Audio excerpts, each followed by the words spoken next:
They are killing us. They are harassing us. We are Nigerian youths. We are not criminals. What do we want? And SARS. When do we want it? Now. SARS must end. end. Hey guys, welcome to this episode with Olivia. And we have a face you've seen before. Yes, me, I'm not sure. We are here to lament. We are here to join our voices with every Nigerian youth in this NSAS fight. We are here to tell you that enough is enough. Ozugo, enough is enough. Otito. So, we are going to be sharing stories from real people and real stories from SARS victims. They are here to tell you guys stories that you've not heard before. And you guys should sit and relax and listen to their stories and know why you should join this fight. And for those that are still very indecisive about joining this fight, I beg you and I solicit for your voices to be heard. You guys should join this fight. Lend your voices. I'm just here to share my sad story. Everyone is ending this whole SARS issue, and I think I should also share my story. I don't know. Maybe say they use clean guys swear for SARS people. Anytime they see guys who are clean and they want to question you and begin to ask you all sorts of questions, and who are you? Identify yourself. Just on Ring Road here, one afternoon evening, they've been following me from around Challenge or somewhere. I'm not sure, but by the time I got to Ring Road, they just asked me to stop and come down, identify yourself. And one thing about those guys too, if they do like gentle guy, they will corner you one side. So I had to park at the middle of the road, so that a lot of people could come and intervene. What happened? Why are you following me? Is everybody into illegal job, illegal business? Immediately I brought out my ID card and I showed them, and they were embarrassed and like, guy, go. On several occasions. And those guys, crazy people. And aside from corporate work, and if you see me outside my corporate work, guy, you will be thinking like maybe this guy now part of them. But is there anything really wrong in looking rough like the days you want to? Before now, my hair used to be very, and most times if I'm not in my official work, I don't comb my hair. I even like to go on dreadlocks. But these guys, man, they are killing us, so and we must end their. Hello everyone, I'm not sure. Singer, songwriter, and performing artist. So there was this day where I was traveling from Ogun State to Oyo State, Ibadan to be precise, and immediately just after the command school, they just double crossed our bus. The SARS, the federal SARS. They just double crossed our bus, and they're checking the cars. Asked all the guys, like all the young looking guys, to just come down and everything. Well, as basically the fear gone now. I just come out like 3 of us. So I showed my ID card, like my work ID card. So checked my phone, they were like, what do I do? How can I afford an iPhone 7 Plus? I know get us. Well, I tried my best to explain. But the other guys, they were just like, what are you doing? What do you do? They're students. You have an iPhone X and all, they just slapped one guy. That was how I just started, and they asked myself and the other guy to leave, and they just left. I want to be beating. They just detained him there. But this is just like the brutality and the ability, for the power they have to just hold people down. It's just crazy, man. So I've traveled at least 100 kilometers today. I'm very tired, but I've traveled 100 kilometers today, and there weren't any law enforcement on the roads. Like the roads were smooth, yeah. But back home where I stay in Ijebu, if I have to travel from Ibadan to Ijebu, it's barely 60, 70 kilometers maybe, and you would meet at least 7 different law enforcement agents. I'm not being I'm not in fact I am understating, just stating a random number. I'm understating. 7. Sometimes my cousin once counted 17. Sorry, my cousin once counted 14 between Ibadan and Ogun State. And it's so bad that you have to check yourself well before you leave the house. if you know you don't want to be harassed by law enforcement when you are going into town. And the, the boys have this thing where they alert each other where wherever it is they are raiding, so that you can avoid their route, because whether or not you're a scammer or a criminal, it does not matter. All they look at is your age range, and if you fall or seemingly fall in that age range, then automatically to them you're a criminal. And they would always harass you. They'll tell you to come down. If you are in a car, they'll stop you. They'll tell you to come down. They'll ask for your phones, invade your privacy, and at the end of the day, if they find nothing, they'll still find a way to make sure that they collect money from you one way or another. You have to find a way to pay. I'm Omodele.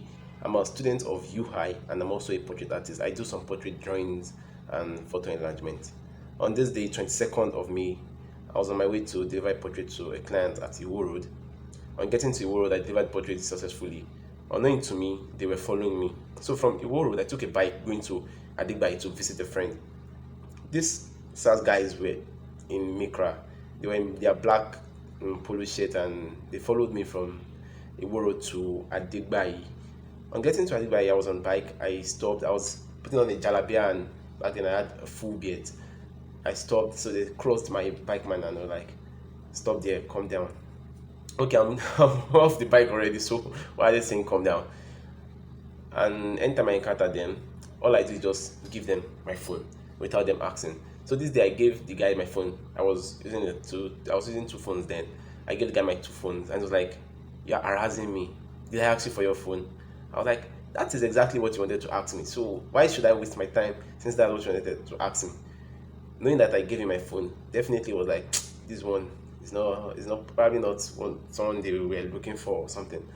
So I gave him my phone and they were like, okay. He returned my phone back to me. He was not asking me silly questions. I was like, "Okay, sir, why are you asking me all these questions? Let me just give you my ID card so you can know that this is who I am." I brought out my UI ID card. I gave him that one. I brought my voter's card.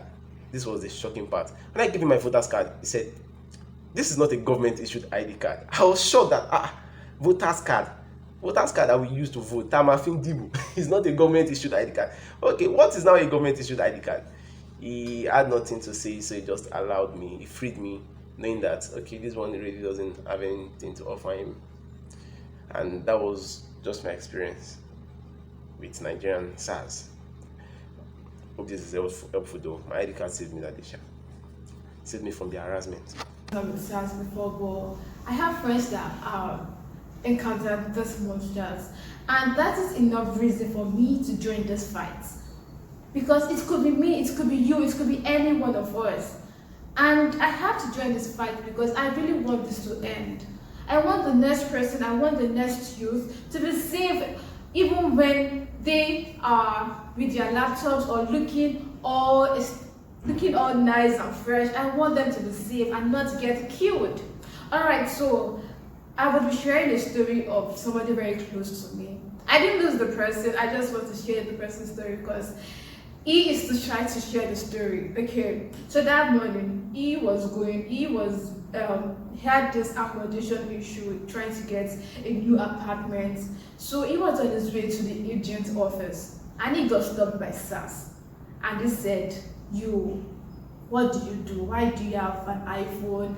Where are you going to? Why are you in a Taxify? How can you pay for this?" And I'm like, "What all this question? I am a forex trader." And they said, "I'm so that doesn't mean it's not a Yahoo boy." Then they told him to bring his phone. And he was like, "My phone for what? You don't have any business with my phone." I said, "Guys, you see they talk." And he had to give them the phone. They went through it. They saw his Bitcoin app, Luno app, and blockchain, and they said, "It's not your Yahoo app." So I'm like, "Yahoo?" I said, "I'm a forex trader." But still, they said, "Guy, if you not said to us, we will blow your head." I was like, okay.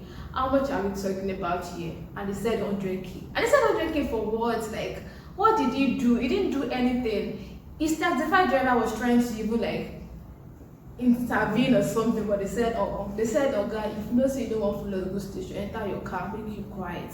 And he was like, I didn't do anything. You didn't see anything with me. You didn't see any app that you would even say, oh, you want to pay this. They just said that he has to follow them to gestation, or else he has to just settle them. And then the money came down. The money was just coming down gradually. They said, bring your phone, put today. They gave them this phone, and they typed 100K. They were like, for what? And so yeah, now write how much you feel pay us. Then they brought it down to 10K. They said, she this guy just said they play. I was like, I didn't do anything. Like, I'm not supposed to be paying you guys anything. They said, you see it talk. So it's actually like, the whole, as it was just very, very unreasonable. Like, you guys, did not do anything, and you want me to pay 100K for what? At the end of the day, he had to settle them with 30K. He didn't even have cash. They said, where your ATM? He said, he could just transfer. They said they don't want to transfer, that he has to go to the ATM machine with them. So it was like, okay, now we can make the $35 carry me go the bank. So he was like, make the academic carry, make the 35 carry me go bank. He said no, she says if they clean. Enter our truck. Then he had to go with the bike with them. Then they followed him to the bank. He used the ATM machine and withdrew 30K for them. For what? Really? For what?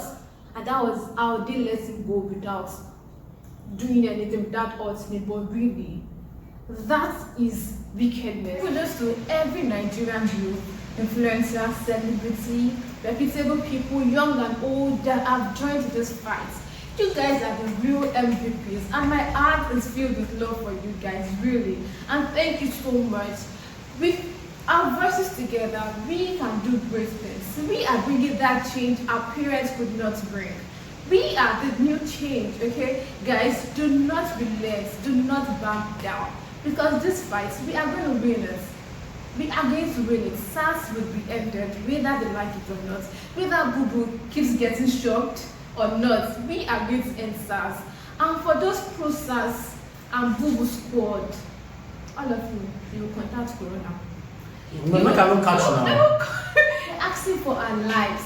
They're asking for you guys to stop killing us. We don't even ask for water supply. We don't even ask for good roads anymore. We don't ask for power supply. We just want to survive in this dark world. Like, it's really annoying. Really? These people are just anti-robbery squad.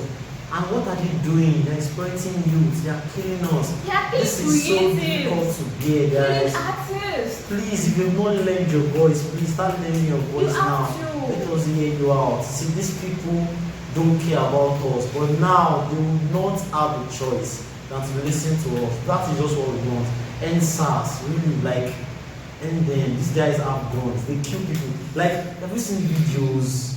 I don't think I should start telling you guys what you already know, but really, like, this thing should end.